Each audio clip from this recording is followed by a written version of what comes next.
도널드 트럼프 미국 행정부의 관세 충격에도 제약바이오 엔터테인먼트들의 주가는 상승세를 이어갔습니다.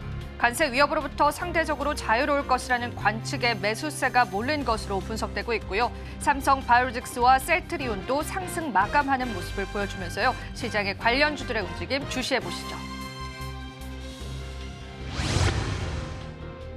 약 2년 만에 매매 거래가 재개된 코스닥 상장사인 초록뱀 미디어의 주가가 장 초반 약세를 나타냈습니다. 이틀 동안 30% 넘게 주가가 하락했고요. 오전 10시 21분 기준으로 초록뱀 미디어는 전거래일 대비해서 7.81% 내린 5,550원에 거래되기도 했습니다.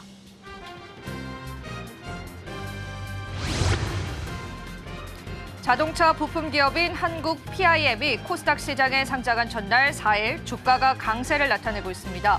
공모가 대비해서 36.8% 올라서면서 15,300원에 거래되기도 했고요. 기관 투자자 대상 수요 예측에서도 좋은 경쟁률을 기록했습니다.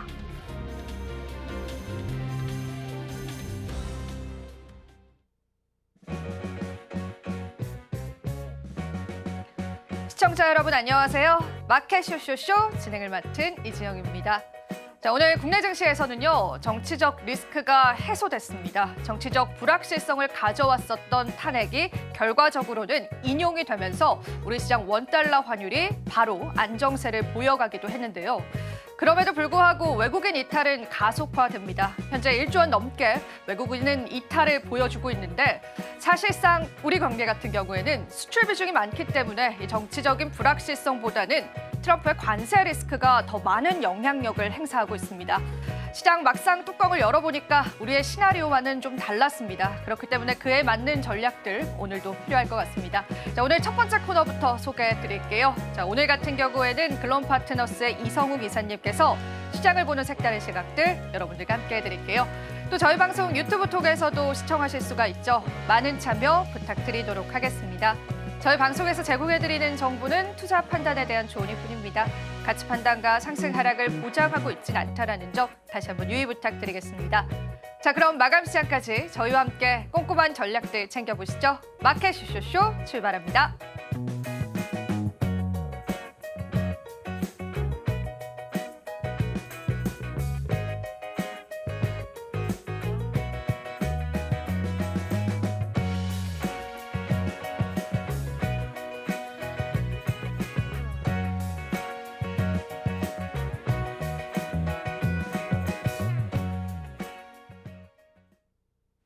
네, 오늘은 이성욱 이사님 모셨습니다. 이사님 안녕하세요. 네, 안녕하세요. 네, 금요일 시장 저희와 함께 해주고 계신데요. 자, 오늘도 헤드라인 바로 한번 열어보겠습니다. 오늘 첫 번째 헤드라인 열어주시죠. 야, 2차 전지 관련주들 관해서 오늘 사실 반등이 나와주고 있는 상황이라서 좀 오늘의 시선은 달리 봐야 될 것 같아요. 어떻게 좀 보시는지 일단 이야기를 들어보겠습니다. 2차 전지주들이 공매도가 재개되고 최근에 주가 흐름은 좋지 않았어요. 그 좋지 않은 상황 속에서 실적이 뒷받침되지 않고 그다음에 전방 시장에서 수요가 답보 상황이다 보니까 시장 참여자들 같은 경우 그다음에 기관 펀드 같은 경우도 수요 회복 기점 같은 경우에 데이터를 계속 확인하려고 하는 상황이었어요. 근데 이 와중에 3월 기준으로 유럽의 전기차 판매 데이터가 일시적이기는 하지만 좀 올라왔다라는 시각이 있고 그다음에 지수가 밀린 와중에 상대적으로 오늘 오전에는 지수 반등이 나타났죠. 그 반등 와중에 보니 낙폭과대 쪽으로 지수의 레벨이 낮아질 때는 먼저 들어오는 그런 특성이 있다 보니까 오늘은 2차 전지 쪽으로 수급이 좀 들어오는 모습이었어요. 여기가 우리가 생각해야 될 점은 지금 일시적으로 유럽의 3월 데이터 같은 경우는 회복세가 나타나기는 했지만 아직 기조상으로 이게 추세적인 회복이 나타나지 않았다는 점을 먼저 생각할 필요가 있고요. 그다음에 공매 같은 경우는 대차 잔고가 워낙 늘 만큼 늘었고 각 하우스에서 채울 만큼 2차 전지의 공매 같은 경우로 채웠다 보니 여기에서 약간의 그 환매수가 나타나면 이런 식으로 반등은 나올 수 있어요. 다만 이걸 추세적으로 갖고 가기에는 아직 데이터 확인이 필요하고 그다음에 밸류에이션적인 측면을 보더라도 이게 싼 주식이 아니다 보니까 조금은 주의할 필요가 있고 여전히 트레이딩 관점에 대한 부분을 열어놔요. 낙폭과대라는 점에서 그 정도로 한번 보시면 되겠습니다. 네. 사실은 이제 2차 전지 관련주들이 공매도에 또 타겟이 되면서 시장에서 하락을 나타내기도 했었고 대차잔고 이제 상위 종목에는 이제 에코프로와 같은 2차 전지 대장주들이 좀 포함되어 있는 게 확인이 됐습니다. 그래서 시장에 불안감이 있는데 그렇다면 오늘 시장을 딱 열어봤을 때는 LG 에너지 솔루션도 그렇고 에코프로 BM도 모두 다 이제 반등에 성공해 줬는데 네. 이런 시나리오는 어떻게 좀 해석을 해볼 수 있을까요? 저가 매수라고만 봐야 될까요? 어찌 보면 저가 매수 형태로 추정해 볼 수 있고, 그다음에 장 마감 이후에 공매도 잔고가 줄었다라고 하면 일시적인 공매도 환매수라고 할 수도 있어요. 그건 장 마감 이후에 한 번 또 데이터를 보면서 판단을 해봐야 되겠고요. 전체적인 업종이 약세예요. 반도체 같은 경우도 어제 마이크론이 15% 이상 하락했다 보니까 SK 하이닉스 같은 경우도 18만 원 이상 이런 식으로 하락을 하고 있는 상황인데, 우리가 여기에서 생각할 점은 먼저 빠졌던 쪽은 지수 방어의 용도 이런 측면에서도 이렇게 수급이 들어오곤 합니다. 그런데 핵심은 수요란 점이에요. 수요적인 측면, 그다음에 기존의 주도주 같은 경우가 지금은 오늘 기점으로 좀 하락하고 있는 상황이다 보니까 시장 색깔의 변화 같은 경우도 함께 염두에 둬야 할 것으로 보여요. 결론은 뭐냐면 모든 업종에서 주가의 키가 되는 거는 실적이고 그 실적의 바로미터는 수요라는 점이에요. 그런데 아직 수요가 회복되고 있지 않은 상황이다 보니까 수급의 유입 정도로 보고 여기에서 굳이 무리할 필요가 있나라는 생각이 듭니다. 네, 좋습니다. 자, 그러면은 우리가 사실은 국내 2차 전지 관련주들은 테슬라 쪽이와의 연관성을 많이 이야기를 하게 되는데 테슬라가 이제 중국산 전기차에 따라서 위기를 맞이했다. 인도량 이야기들도 좀 나오고 있고요. 이런 출혈 경쟁, 이게 국내 2차 전지 관련주에도 영향을 미칠 수 있을지 그 부분도 좀 풀어볼 수 있을까요? 전기차에 대한 경쟁 부분이라고 하면 여기에서 단가를 올리기 힘들다라는 거예요. 완성차 쪽에 단가가 올리기 힘든 상황이라고 하면 소재 쪽 같은 경우도 판가가 떨어질 수밖에 없는 구조입니다. 원자재 가격이 올라간다라고 하면 그에 연동해서 가격이 올릴 수 있겠지만 우리가 계속 우려해왔던 니켈 가격이라든지 이 부분은 지금 빠져 있는 상황이에요. 그다음에 재고 같은 경우는 해소되기는 했지만 실제 이제 재고가 아닌 물량 같은 경우도 실제가 반영되었을 때 볼륨이 줄어든 상황이다 보니 마진이 개런티가 안 되는 면이 있습니다. 이 부분도 역시 수요와 연결이 돼요. 수요 중에서 이게 공급 수요를 놓고 봤을 때 수요자 위주의 시장이라고 하면은 공급하는 쪽에서 단가를 올릴 수가 있어요. 수요가 과하게 올라가니까. 근데 공급자 위주의 시장이라고 하면 공급 과잉인 상황이다 보니 단가가 올라가지 않겠죠. 근데 앞단에서 지금은 이 전기차 가격을 올릴 만한 요인이 없는 거죠. 단지 유럽의 3월 데이터가 좋았다라고 해서 유럽의 가격을 올리고 나머지 국가의 가격을 올리지 않는다라는 거는 의미가 없는 거고, 이 3월의 데이터가 좋았던 것 같은 경우는 그 자동차에 대해서 할인에 대한 부분이 반영되었다 보니 앞에서도 강조드렸지만 일시적인 데이터입니다. 그래서 우리가 그 데이터를 해석할 때도 수요 기반의 회복이 나타났다라고 하면 그거는 고무적인 데이터고 2차 전지를 당연히 플레이를 해야 되겠지만 지금은 그런 상황이 아니다 보니까 좀 여전히 주의할 필요가 있고, 그다음에 향후에 게임 체인저가 출현하겠죠. 전기차 시장에서도. 그게 나타났을 때가 아마 수요 회복의 기점이 되지 않을까? 그런데 이걸 무조건 추측하지 말고 적어도 한두 달의 데이터가 돌아서는 거를 확인하고 접근을 해도 돼요. 떨어지는 칼날은 잡는 게 아니고 되려 이게 실적에 대해서 초입의 확인 그런 부분이 되면 접근하는 게 훨씬 낫습니다. 네, 좋습니다. 한 가지만 더 여쭤보자면 네. 이 전기차 섹터도 관세 쪽에 관한 영향도가 있을지 좀 궁금한데요. 이사님 개인적으로는 어떻게 생각하세요? 지금 보면 완성차 쪽 같은 경우도 자연스럽게 단가가 올라갈 수 있는 측면인데 현대차 같은 경우는 우선 대응을 하는 게 단가를 올리지 않겠다라고 했어요. 네. 그건 내부적으로 대응을 한다라는 점이겠고 소비자에게 전가지 않겠다라는 점이 비추어 볼 수 있는데, 전기차 같은 경우도 관세에 대해서는 충분히 감안해서 영향을 받을 수 있는데 그 데미지는 주가에 반영되기는 했어요.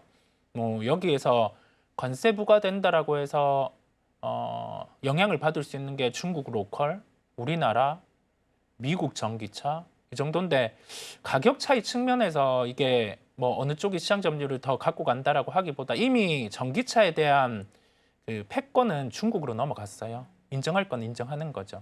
예, 중국이 키를 쥐고 있는 거고, 그다음에 뭐 판매 같은 경우도 대부분 시장 점유율 상위권 같은 경우가 중국이에요.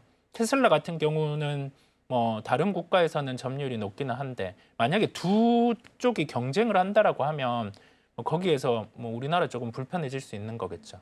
예. 알겠습니다. 이 정도의 또 영향력들 우리가 살펴보면 좋겠습니다. 자, 그러면은 저희가 이제 또 2차 전지 쪽 마무리를 해보고요. 다음 헤드라인 넘어가 보도록 하겠습니다. 자, 오늘 두 번째 헤드라인 바로 한번 열어주시죠.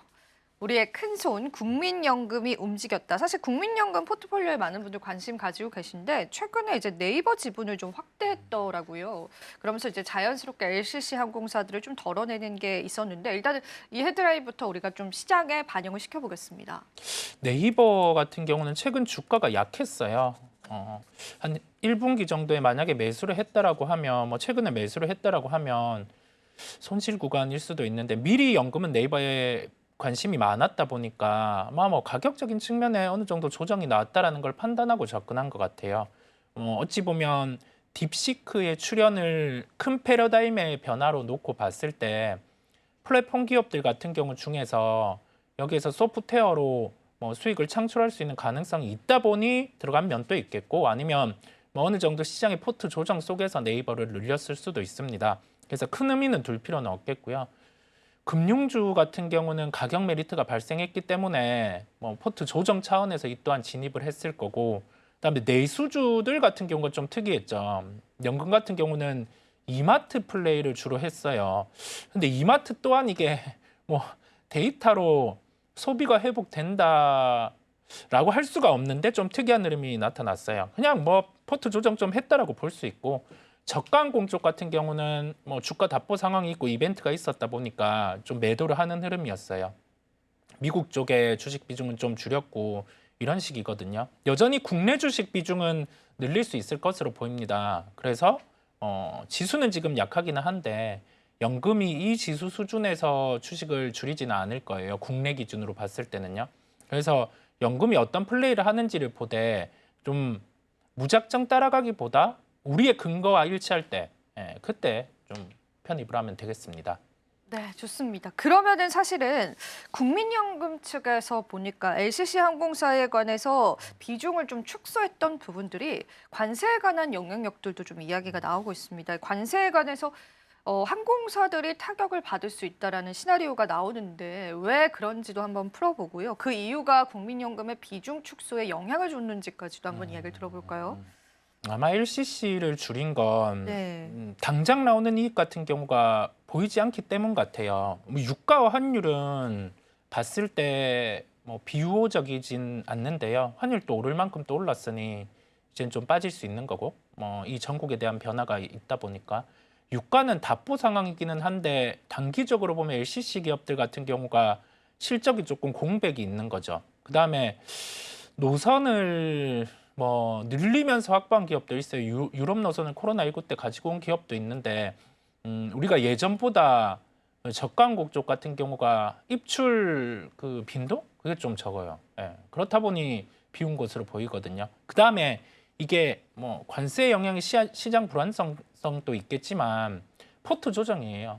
주가 덜 오르는 건 좀 비우는 거고 그다음에 우리 표를 통해서도 볼 수 있지만 비중에 대한 걸 한 방에 다 비운 게 아니거든요. 1% 정도 늘리고 1% 정도 줄인 거다 보니까 저기에는 큰 의미 두기보다 그냥 뭐 포트 조정 좀 했다. 그렇게 보시면 되겠습니다.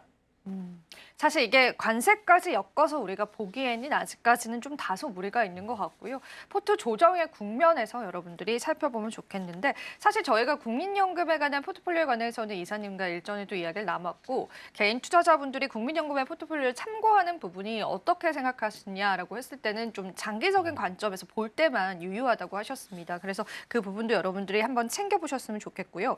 한 가지 더 여쭤보고 싶은 건 사실 이제 국민연금이 이제 해외 주식 쪽으로 가는 수익률이 좋았었어요. 네네. 근데 이제 올해는 뭔가 좀 그것도 달라질 것 같은데 어떻게 예상하세요?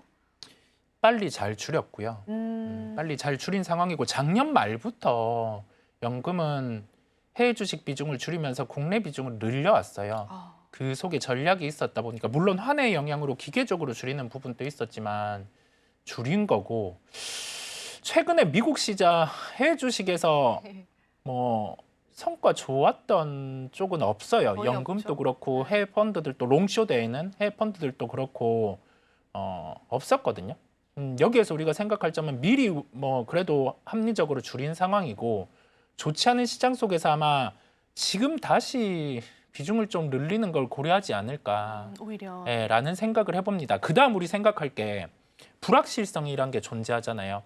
관세에 대한 불확실성, 그다음에 판단될 수 없는 그 약간의 시스템 리스크의 발생 가능한 변동성. 이럴 때는 이 정도 빠졌으니까 주식을 사야지라는 거는 모두의 주관적 생각이잖아요. 근데 불확실성을 회피하고 반등이 나올 만한 트리거들이 나타났을 때 뭐 관세에 대한 부분에 지금의 톤이 좀 낮아진다든지 아니면은 뭐 미국의 다시금 달러 같은 경우나 매크로 지표 같은 경우가 시장이 우호적으로 변한다든지 그런 부분을 좀 확인할 필요가 있음을 말씀드려요. 연금도 그런 시각으로 보고 있겠죠. 펀드에 대해서 주식 편입을 할 때 단순히 많이 빠졌으니 밸런스 조절을 하는 게 아니라 각 평가 지표 같은 경우가 있어요. 매크로 데이터의 지표, 그다음에 여기에서 각 기업에 대해서만 밸류에이션 데이터 이런 거를 감안해서 가기 때문에 뭐 서서히 이제 좀 미국 주식 늘리지 않을까라는 생각을 해봅니다. 지금이 오히려 또 국민연금 측에서는 이제 미국 주식에 관해서 늘릴 수 있는 타이밍이다. 이런 관점들을 좀 확인을 해볼 수 있었던 것 같습니다. 그러면은 사실 국민연금이 지금 포트폴리오상으로 해외 주식을 이제 줄인다라는 것 자체는 우리 개인 투자자분들이 좀 참고할 만하긴 한 것 같거든요. 그러니까 뭐 하나하나의 종목까지 참고하기에는 좀 그렇다고 쳐도 네. 그 비중 자체는 참고하는데 굉장히 좋은 예인 것 같은데 그 의견은 어떻게 생각을 하세요? 네, 어찌 보면 그런 부분은 참고할 필요가 있어 보입니다. 왜냐하면 그 선진국과 신흥국, 그다음에 해외와 국내 비중을 조절할 때는 거기에 대한 뭐 평가 데이터, 기업에 대해서도 그렇겠지만은 그런 부분이 좀 타이트하게 존재하다 보니 우리가 좀 연금은 언제나 주식을 잘 해왔어요. 아, 네. 예, 그런데 우리가 보기에는 뭐 국민연금에 이렇게 매번 매달 납부를 하는데 왜 이런 식의 성과밖에 못 내냐라고 하는데 잘하는 건 잘한다고 인정을 해줘야죠. 그렇죠. 예, 네. 잘 해왔고 잘하고 있거든요. 뭐 그래서 결론은 뭐냐면 주식에 대해서 국가별 편입비, 그다음에 신흥국, 선진국 편입비를 그 도출할 때는 그 나름의 좀 타이트한 데이터가 있다 보니까 참고를 하셔도 된다라는 말씀 드립니다. 그러면 그 데이터가 이제 개인 투자자들이 접하기 힘든 그런 연금이 가지고 있는 데이터인 걸까요? 그 정량적 분석과 정성적 분석인데 그 부분을 좀 쉽게 도출을 해 본다라고 하면 우리가 바라보는 뭐 매크로 지표 중에서 유동성에 대한 부분의 변화겠죠. 위험 자산과 안전 자산 이 선호가 하는 부분을 판단하는 지표를 좀 추려서 보시면 되는데요. 그게 뭐 원자재, 아, 환율, 그다음에 비트코인이 최근에 들어갔는지 모르겠어요. 뭐 코인, 그다음에 10년물 국채, 그다음에 유동성에 대해서 흘러가는 부분들, 뭐 그런 부분을 아마 볼 거거든요. 그건 개인 투자자분들도 접하실 수 있다 보니 그걸 무조건 뭐 국채가 오르니까 안전자산에 대해서 수익률이 빠지니 뭐 좋아진다 안 좋아진다 그거를 일차원적으로 보기보다는 좀 시장의 변화랑 데이터들을 좀 합치시켜 보면 도움 되시리라 생각이 들어요. 참 어렵겠네요. 개인 투자자분들이 사실은 이게 결론을 내기가. 네. 그래서 이제 네. 참고를 하는 것도 좋은 방법인 것 같습니다. 네. 우리가 국민연금 투자 참고할 때는 그 안에 있는 세부적인 종목도 이제 참고해도 좋지만요. 그 비중을 참고해 보시면 좋겠어요. 신흥국 쪽에 관한 지수의 비중이 어느 정도이고 또 국내 비중, 더 나아가서는 미국 주식에 관한 비중도 좀 참고해 보시면서요. 여러분들도 투자 전략 같이 잡아보시면 좋겠습니다. 자, 국민연금 이야기 여기서 한번 마무리해 보고요. 마지막 헤드라인 다시 한번 열어보겠습니다. 자, 오늘 마지막 헤드라인입니다. 자, 윤석열 전 대통령이죠. 이제 탄핵 이후에 국내 증시의 방향성 보겠습니다. 오늘 오전 11시에 사실 이 소식으로 굉장히 뜨거웠는데 저는 이제 이런 질문부터 드리고 싶어요. 의외로 증시가 또 안 좋은 것 같아요. 네네. 어떻게 해석해 볼 수 있을까요? 이게 그 탄핵 인용이 되고 나서 이전에는 시장이 올라왔어요. 이 오히려, 네. 그 판결문을 읽을 때 전부터 해서 시장이 올라왔다가 판결문을 읽을 때는 올라왔는데 인용 전에 이제 거의 인용이 확정되고부터 좀 빠졌죠. 이게 왜냐면 그러면 우리가 관세 협상을 할 수 있는 헤드가 없잖아요. 그렇네요. 부재거든요. 60일 정도까지는 2개월간 부재죠. 그죠? 네, 네. 그 부재다 보니까 그러면 과연 미국 입장에서 보기에 뭐 없는 상황이니까 이 협상이 어찌 보면 좀 딜레이가 될 수 있는 딜레이 될 거죠. 수 있죠. 그래서 외국인 입장에서 보기에 주식을 뭐 매도하는 게 한 거래소 기준 6, 7천억 정도 매도하고 있다가 뭐 기계적으로 더 늘린 거죠. 그런 상황이라고 볼 수가 있고요. 저는 판단하기로 좀 불확실성 해소를 놓고 시장에 반등이 나오지 않을까라고 우선은 판단은 세워놨죠. 근데 그 판단이 뭐 아닌 거죠. 외국인이 이렇게 팔아내니까. 그러면 우리가 또 시장 바라볼 때 필요한 건 그냥 뭐 이렇게 팔아내는 상황 속에서 또 많이 빠졌다라고 해서 매수할 게 아니라 종목은 살아 있어요. 다음 뭐 시장이 어떤 걸 바라보는지 모르겠으나 뭐 제약바이오, 그다음에 엔터 뭐 이런 쪽, 예. 아마 뭐 중국과 관련된 비즈니스를 하는 기업들이 대표적으로 오늘 주가가 강한 것이고, 뭐 IT는 좀 빠지고 이렇다 보니 좀 중국 관련된 비즈니스를 하는 기업을 뭐 보는 것도 하나의 방법임을 말씀드립니다.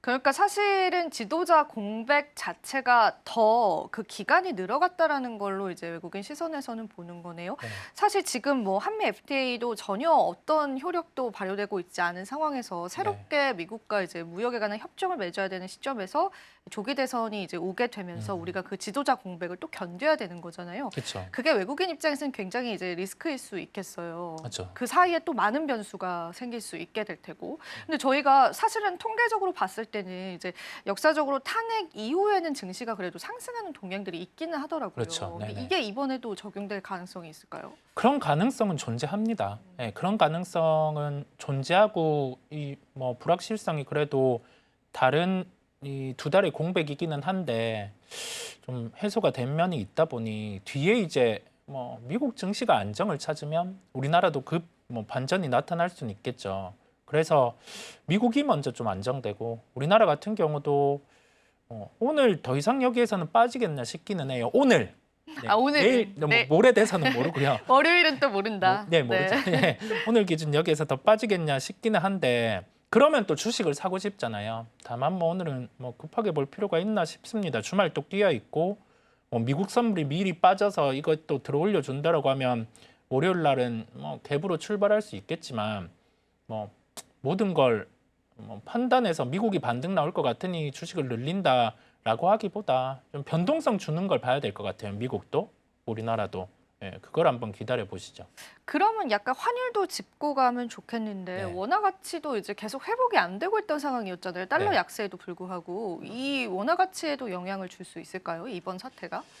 원달러는 그래도 좀 빠지더라고요. 그렇더라고요. 예, 좀 빠지는 네. 면이 있는 상황이다 보니까 원화 가치가 좀 올라가야죠. 지금 비정상 구간이다 보니 좀 올라가야 되는 면이 있는데 핵심은 그 조기 대선이 돼서 거기에서 이제 그 수장이 정해지면 그때는 뭐 환율도 좀 안정을 찾을 것이고 뭐 어느 방향으로 정책이 갈지 모르겠어요. 누가 당선될지 모르니. 근데 시장의 반응은 뭐 특정적으로 좀 무게를 두고 움직이고 있는 거죠. 미리 준비를 해놓는 것도 괜찮아요. 뭐 누가 당선될지는 모르겠으나 그런 준비를 해놓고 환율 같은 경우는 이제 지금 기점으로는 서서히 안정화가 되겠죠. 뭐 좀 공백이기는 하나 그렇게 보고 있습니다. 그러면 이거 하나 짚고 가고 싶은 게요. 사실 지금 이제 종목별로의 그 흐름이 굉장히 엇갈리잖아요. 네. 예를 들면 이제 윤석열 전 대통령이 이제 추진을 했었던 정책을 반영하고 있었던 산업들이 오늘 시장에서 이제 쭉 그쵸. 빠지는데 네네. 이거는 사실 회생이 조금 불가능하지 않을까라는 생각이 들기도 하거든요. 네. 어떻게 보세요, 이사님? 그 펀더멘탈이 뒷받침되는 쪽은 빠지면 사야 된다라는 생각을 해요. 그게 대표적으로 원전이라고 원전 쪽. 할 수가 있고요. 만약에 원전이 여기에서 더 빠져버린다라고 하면 약간 투매인 거죠. 예. 그거는 뭐 투매는 받아볼 수 있다라는 생각하고 있고요. 나머지 뭐 밸류업도 비슷한 형태로 뭐 누군가가 추진을 하겠고 나머지 약간은 뭐 하나그룹 이런 쪽은 좀 멘트가 있었던 것 같아요. 아, 그런가요? 예. 네. 그래서 또 이렇게 빠지는데 우리가 필요한 건 뭐냐면 정치 쪽의 인물들이 주식시장이나 기업에 대해서는 좀 분리해서 봐야 되지 않을까라는 생각이 들어요. 어떻게 분리를 할까요? 그 멘트를 하지 않아야 되죠. 아, 네. 네. 왜냐하면 자본시장과 좀 이런 좀 정치적인 별개다 성향은, 보니까 네. 미국은 잘 안 그러거든요. 아, 그런가요? 뭐 관세는 미국을 위해서는 하는 거지 국가와 국가가 아니잖아요. 네. 근데 우리나라는 국가가 아니라 국가가 그냥 뭐 이런 시장을 위해서 좀 해야 하는 게 있다 보니 그런 건 좀 바뀌어야 되지 않을까라는 생각을 네, 해요. 하지만 이제 바뀌지 않을 가능성이 큰 상황에서 투자자들의 대응이 중요한 거죠. 네. 그렇죠. 참 그걸 이제 여쭤보고 싶습니다. 바뀌지 네. 않는 상황에서는 해야 될 게 뭐 여기에서 수혜 볼 수 있는 쪽 찾아야죠 뭐. 대선에 수혜 볼 수 있는 쪽 찾아서 아, 그쪽으로 이제 찾아보자. 네, 뭐 그렇게 해서 찾아보는 거고 그다음에 한켠에는 반대로 이제 좀 펀더멘탈 훼손 없이 예전에 이제 계속 추진하던 뭐 밸류업 그다음에 원전 이런 쪽은 뭐 그대로 좀 정책으로 받아갈 수 있다 보니까 그런 쪽의 종목은 바라보셔도 되겠습니다. 네. 참 이게 종목별로 희비가 오늘 너무 엇갈리더라고요. 그래서 기준점을 어떻게 잡아야 할지가 좀 애매한데 일단은 우리가 좀 여러 가지 케이스들이 있는 만큼 뭐 원전과 같은 그런 기업을 해당한다면은 그런 기업들은 오히려 이제 지금의 또 하락에서는 저가 매수의 기회로 살짝은 바라보셔도 좋다라는 그런 관점이신 것 같습니다. 참고해 보시고요. 한 가지 더 여쭤보고 싶은 건 사실 이제 조계 대선 때마다 우리가 이제 경기 부양에 관한 이야기는 이제 당연히 나올 것 같습니다. 네. 그래서 이제 오히려 그런 경기 부양책이 국내 증시를 끌어올리는 요인이 되기도 하는 것 같은데요. 이번에도 그런 시나리오가 펼쳐질 가능성 크다라고 보실까요? 그런 부분은 가능해 보입니다. 뭐 지금 필요한 게 어떤 후보가 당선되든 경기에 대한 불안정성은 기정사실화가 돼 있다 보니까요. 작년부터 GDP 성장률은 이 정도로 빠진 적이 경제 위기 때 말고는 없었어요. 데이터가 뭐 아주 안 좋은 상황이다 보니까 각 후보들도 그걸 인지하고 있을 거고 뭐 부양에 대한 부분은 아마 카드를 내놓을 거예요. 추경에 대한 형태를 더 변형해서 할 수도 있고요.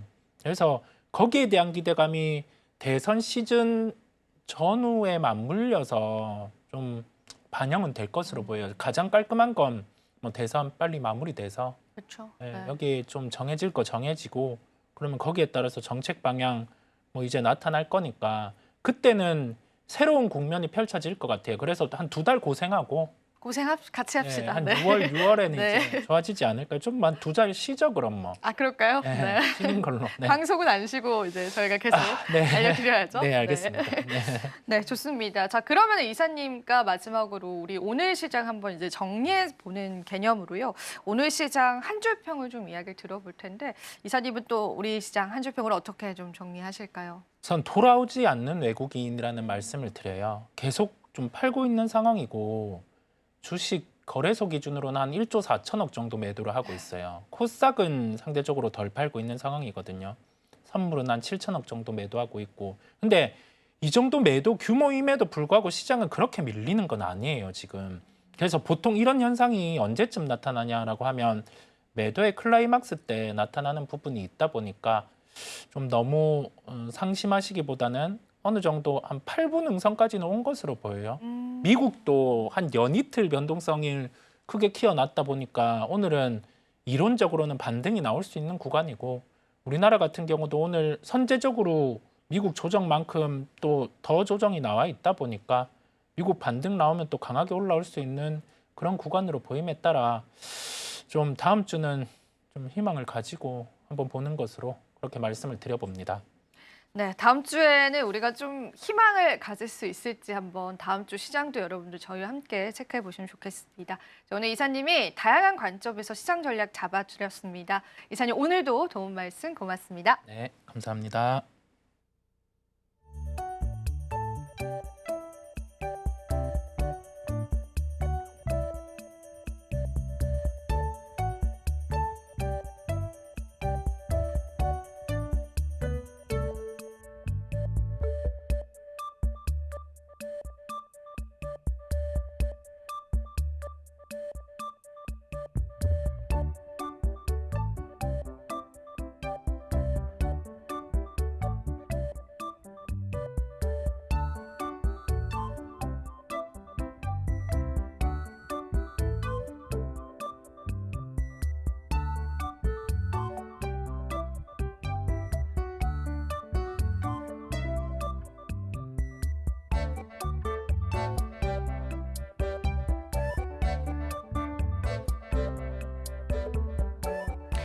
네, 오늘 우리 시장은 좀 롤러코스터를 타는 기분입니다. 오전 11시께 선고가 시작된 직후에 지수가 상승폭을 키우면서 코스피 같은 경우에는 1%가량, 그리고 코스닥 같은 경우에도 2%가량의 상승세를 그린 바가 있었죠. 장중 한때긴 했습니다만 코스피 같은 경우에는 2,500선을 뚫고 올라서기도 했었고요. 코스닥 같은 경우에도 700선을 목전에 두기도 했습니다. 그렇지만 선고가 끝난 다음에 하락 전환을 해서 지금 현재 같은 경우에는 양시장 나란히 1% 안팎의 약세를 그리고 있습니다. 아무래도 정치적 재료가 좀 소멸이 됐고 단기적으로 차익 실현 매물이 강하게 출회됐기 때문으로 분석되고 있습니다. 그 안에서 외국인 같은 경우에는 코스피 시장에서 오늘도 어제에 이어서 1조 넘게 팔아치우고 있는 모습입니다. 개인이 1조 넘게 물량을 담아내면서 뒷받침을 하고 있지만 좀 역부족인 모습이고요. 코스닥 시장에서도 외국인이 무려 7거래일 연속해서 매도 포지션을 잡으면서 지수 하방 압력을 가하고 있는 상황입니다. 사실 정치적 리스크가 좀 일단락되지 않았나 싶기도 한데 여전히 외국인은 돌아올 생각이 없는 모습입니다. 자, 오늘은 일단 약세장입니다. 자, 그러면 이 약세장에 반해서도 그래도 시장 대비해서 좀 선방하는 특징주 골라왔습니다.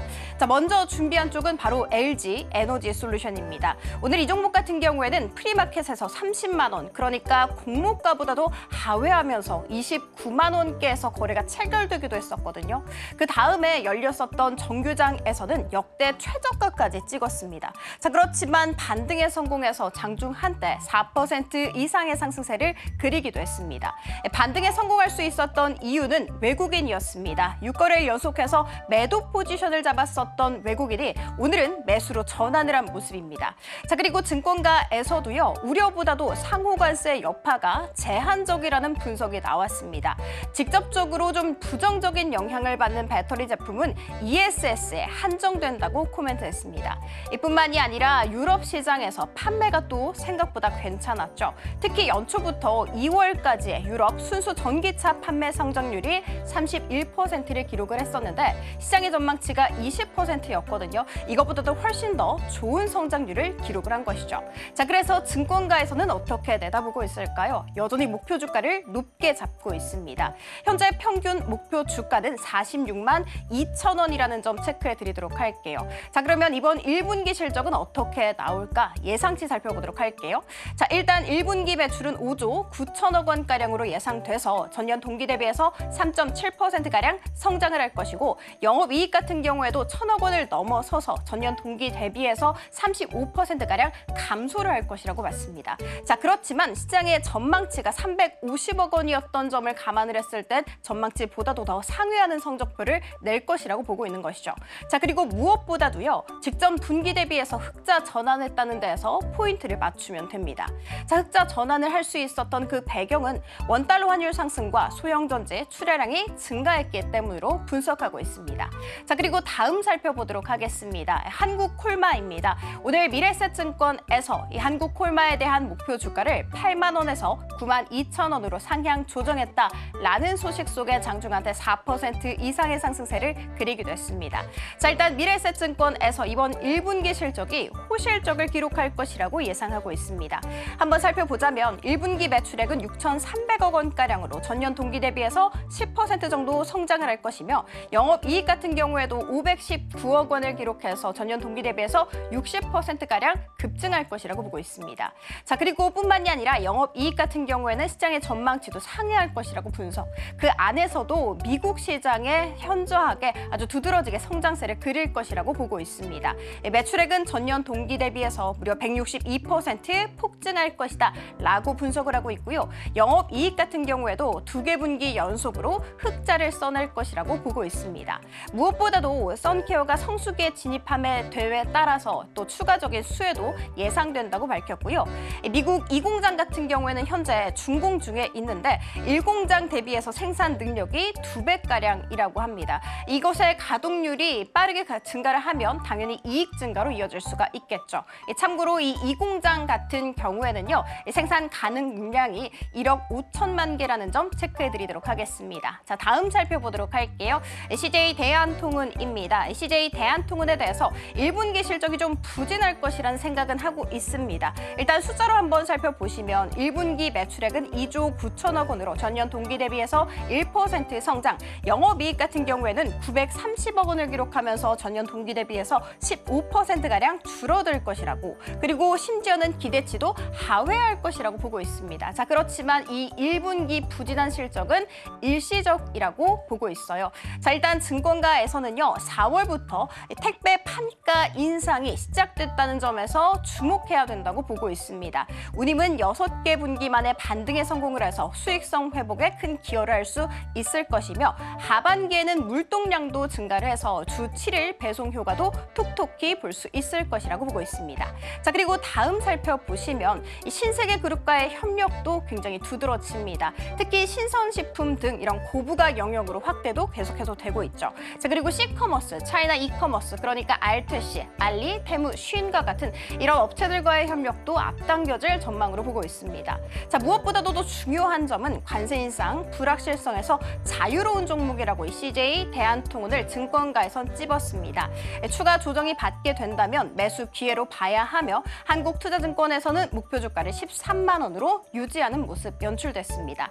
자, 그러면 국내 테마 탑3로 들어가 보도록 하겠습니다. 전력 설비로 준비가 됐고요. 변압기 반덤핑 관세율이 최고 18% 부과될 전망입니다.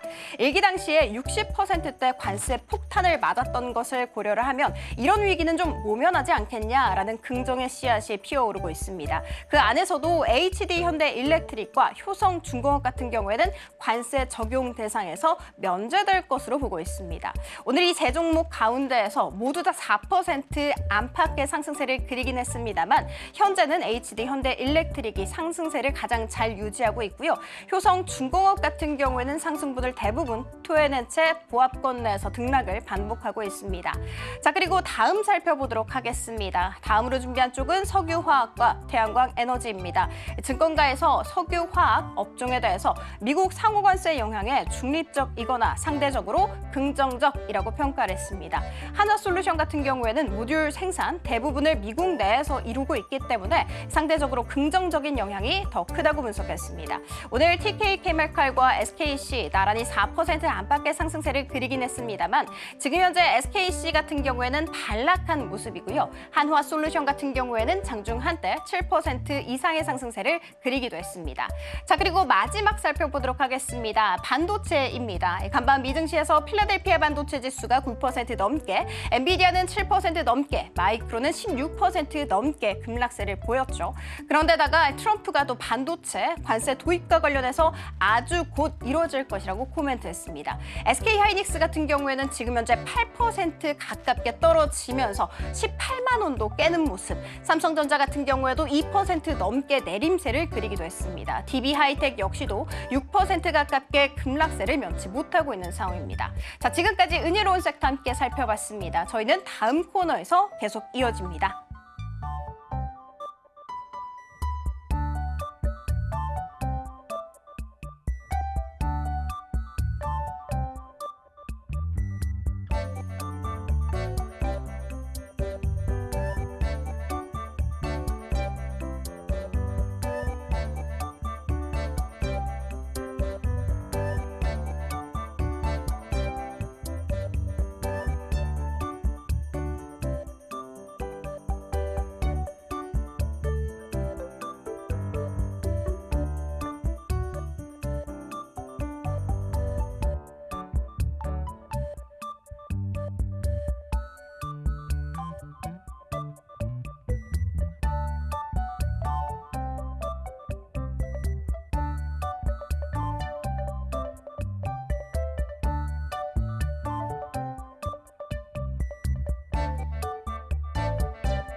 마켓 쇼쇼쇼 이지영의 넥스트 마켓으로 다시 한 번 더 인사드립니다. 자, 이번 주 우리 증시 다들 많은 고생을 하셨습니다. 시장의 빅 이벤트를 소화해 갔던 시장이었죠. 트럼프의 관세 리스크, 거기에 추가적으로 정치적인 불확실성도 해소된 한 주였던 것 같습니다. 오늘 같은 경우에는 이번 주 시장을 좀 정리해 보면서요. 다음 주에 있을 일정들을 살펴볼 텐데요. 일단 다음 주 일정 자체가 이번 주의 일정만큼 강력하지는 않지만 시장의 분명한 변동성을 줄 만한 일정들이 상당히 많았습니다. 같이 한번 주제부터 열어보도록 하겠습니다. 자, 넥스트 마켓 오늘 나눠볼 이야기는 다음 주 시작의 주요 이벤트입니다. 사실 이 이벤트를 언급하기 이전에 오늘 새벽이었죠. 트럼프 대통령이 제가 어제 브리핑을 통해서 관세 면제 품목이다라고 했었던 반도체와 의약품에 관한 관세도 조만간 맺을 것이다라는 발언을 했습니다. 특히나 의약 같은 경우에는 트럼프 대통령이 직접 내가 지금 제약 업체들을 굉장히 면밀하게 살펴보고 있다라는 불안감을 암시하는 그러한 발언을 하기도 했기 때문에요. 오늘 우리 시장에 관한 영향력들이 상당하다라고 보시면 되고요. 시장의 외국인 매도로 이어집니다. 지도자 공백 상태가 계속 이어질 거기 때문에요. 미국의 이러한 세금 부과에 관해서 우리 정부는 어떤 대응도 할 수 없다라는 그러한 인식들이 시장에 퍼져가는 것 같습니다. 하지만 그래도 일단은 이번 주의 일정들을 우리가 좀 소화하면서 다음 주에 있을 주요한 일정들 살펴보시면 좋을 것 같습니다. 다음 주 일정은요, 두 가지 키워드로 한번 정리를 해봤는데요. 일단 삼성전자의 잠정 실적 발표와 FOMC 회의록, 그리고 더 나아가서는 CPI 지표까지도 여러분들이 살펴보시면 좋으실 것 같습니다. 삼성전자 잠정 실적부터 살펴보겠습니다. 일단 저희가 이번 달에 관한 수출 지표를 같이 확인을 했잖아요. 3월 달에 반도체에 관한 수출이 반등에 성공해줬기 때문에 이번 실적 발표로 반도체 업황이 과연 반등했을까에 관한 여부들을 확인해 볼 수 있겠고요. 사실 지난번에 마이크론 실적 발표가 났었을 때 실적 바닥 구간을 확인했는데 삼성전자 역시도 실적 바닥 구간을 확인하면서 레거시 반도체 쪽에 관한 수요를 확인해 볼 수 있다는 점에서 많은 시선들이 이쪽에 몰리고 있습니다. 실제로 반도체 전반에 영향을 줄 수 있는 일정이다 보니까 증권가에서도 바쁜 모습이 확인이 됐는데요. 최근 증권가에서는 삼성전자에 관한 잠정 실적에 관한 컨센서스를 상향 조정하는 모습이 보여지더라고요. 그래서 실제로 실적 발표가 난 이후에 시장의 흐름들을 같이 살펴보시면 좋겠고요. 삼성전자의 잠정 실적 발표를 필두로 이제 우리가 실적 시즌이 시작이 됩니다. 이 실적 시즌에 따라서 각각의 섹터와 그에 해당하는 기업군들의 움직임까지도 주시해 보시면 좋을 것 같습니다. 자, 그리고 중요한 일정이 하나 더 있죠. FOMC 회의록이 발표가 될 텐데, 자, 이 회의록 같은 경우에는 이미 시장에서 회의가 진행됐던 내용들에 관한 정리된 내용이기 때문에 큰 충격까지는 아니지만 중요한 건 연준 의원들의 스탠스입니다. 지난 FOMC 회의에서 연준 의원들은 시장에 관한 키워드를 불확실성으로 가져갔었는데 트럼프 관세가 발표된 이후에 이 연준 의원들이 어떤 스탠스로 시장을 대응할 것인가에 관해서 우리가 살펴볼 필요가 있을 것 같습니다. 9일이 지나고 한국 시간으로 10일이 되면요. 10월 달 CPI 지표, 그러니까 소비자 물가 지표가 발표가 됩니다. 물론 이 CPI 지표 같은 경우에는요. 3월 지표이기 때문에 트럼프의 관세 영향은 피해갑니다. 하지만 소비자 물가 지수에 관한 예상 지표가 좋지 않다라는 부분들 때문에 앞으로 CPI 지표는요. 우리 증시 그리고 글로벌 증시에서 굉장히 큰 영향력을 미칠 수가 있습니다. 쉽게 얘기하자면 연준이 겨우 잡아놨었던 CPI 지표에 관한 반등 가능성도 있기 때문에요. 앞으로 매크로 변수가 우리 시장에 끼칠 영향력들이 더욱더 커져갈 수 있다라는 증권가의 시선들도 나왔습니다. 그렇기 때문에 다음 주는요. 굵직한 일정들 좀 소화해 가면서 그에 맞는 시장 전략들 필요할 것 같아서 다음 주 주요 일정들 키워드로 정리를 해봤습니다. 우선 이번 주 여러분들이 많은 또 고생을 하셨을 텐데요. 그에 따른 시장의 방향성 저희가 실시간으로 잡아드리고 있고요. 다음 주 실제로 이런 일정들이 발표가 된다면 일정에 따른 시장의 해석 관련해서도 넥스트 마켓 통해서 여러분들과 함께 이야기 나눠보도록 하겠습니다. 자, 그럼 오늘은 코인 시장에 조금 더 집중을 해볼까요? 암호화폐 시장의 헤드라인부터 살펴보겠습니다. 자, 암호화폐 시장 같은 경우에도 어느 정도의 변동성을 나타내면서 트럼프에 관한 영향력들을 가져간 시장이었는데요. 오늘 제가 준비한 헤드라인들 하나하나 체크해 보도록 하죠. 자, 일단 첫 번째 헤드라인입니다. 전 세계를 강타한 미국의 상호 관세 충격 때문에 비트코인 가격 역시도 약세를 나타냈습니다. 사실 이는 오히려 나스닥 지수보다는 좀 나은 수치였는데 잠시 뒤에 제가 관련한 지표도 함께 보여드리도록 할게요. 자, 그리고 피델리티에서는 암호화폐 투자가 가능한 퇴직연금 계좌를 출시했습니다. 그러니까 미국의 국민들이요, 퇴직연금으로 암호화폐 투자를 할 수 있게 됐다라고 보시면 되고요. 해당되는 코인은 비트코인과 이더리움 그리고 라이트코인 세 가지가 해당된다고 이야기가 들려왔습니다. 자, 마지막으로 미국의 미네소타주에서 암호화폐 투자 법안에 관한 입법을 추진했는데 사실 최근에는 주정부 차원에서 비트코인을 비축 법안으로 포함시킨다든지 혹은 세금을 면제해준다든지 하는 비트코인 친화적인 법안들이 추진 중입니다.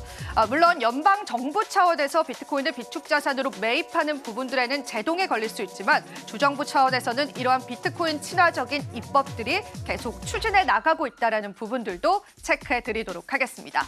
자, 미네소타주에서 지금 현재 입법을 추진 중인 그러한 법안의 세부 내용을 살펴보시면요. 그 안에는 암호화폐 투자로 인해서 벌어들인 수익에 관해서 소득세를 면제해주겠다라는 내용이 포함이 되어 있고요. 또 주정부 차원에서 비트코인을 매집을 하면서 주정부 차원에서 비트코인을 비롯한 암호화폐 투자 가능성을 열어두는 그런 입법들이 포함되어 있습니다. 참고해 보시면서 암호화폐 시장, 그러니까 크립토 시장에 관한 영향력들까지 여러분들이 살펴보시면 좋겠습니다. 오늘은 저희가 조금 데이터적으로 시장을 접근해 보면 좋을 것 같습니다. 자, 이 차트 같은 경우에는 트럼프가 취임한 이후에 시장에 관한 영향력들을 나타내는 건데요. 일단은 전반적으로 뉴욕 증시에 관한 인덱스를 통계로 한번 내봤습니다. 지금 보이시는 3대 미국의 대통령이죠. 버락 오바마 대통령과 그리고 바이든 대통령, 마지막으로 트럼프 대통령이 취임된 이후에 증시의 흐름을 나타내는 그런 지표입니다.